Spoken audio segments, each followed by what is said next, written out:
সন্ধ্যায় বন্ধুরা, হ্যাঁ এই বাবা তোমরা কেন গুড মর্নিংটা বলতে ভুলে গেলি গো। এ বন্ধুরা শুভ সকাল, শুভ সকাল সবাইকে সবাইকে। হ্যাঁ দেখো কাল কেন ফুচকা খাতেছিলি, হ্যাঁ তা আমি আলু কাটা খালি। তা দেখো গো পূজা হবার পরে কালকে ঠেলা এসে গেল ফুচকা গাড়ি। আমার বিটি বলছে বাবা তোমাকে কিনে দিতেই হবে, নাই তো তোমার সঙ্গে আমি রায়ে কাটবো না। আমি বলি অমনি করিস না গো, লে লে লে ফুচকা খা। দেখো গো এখন আমার বিটিটা ফুচকা গাড়িটা দাঁড়ায়, আর দেখো এখন ফুচকা বেনা করাছে। এটা টক জল বটে, দারুণ টেস্টি দারুণ টেস্টি, খুব ভালো খুব সুন্দর বেনায় ফুচকাটা।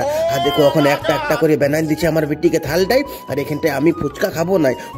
আমি খালি তোমার কি বলো না আলু কাটা আলু কাটা। ই বাবা দমে ভালো গো, সুন্দর লাগে খাতে।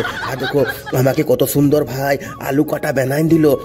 এদিকে দেখো দমে লঙ্কা ঢুকাইন দিয়েছে। আমার বিটি পুরা সুসমাই খাচ্ছে, আর এদিকে ছোট বিটিটা খাচ্ছে চুরমুর। তো তিনজনা তিন রকমের খাবার, এদিকে সবাই হাতে খাচ্ছে, আর এদিকে আমি কত সুন্দর ভাই আলু কটাটা কত সুন্দর করে খাচ্ছি। ই বাবা।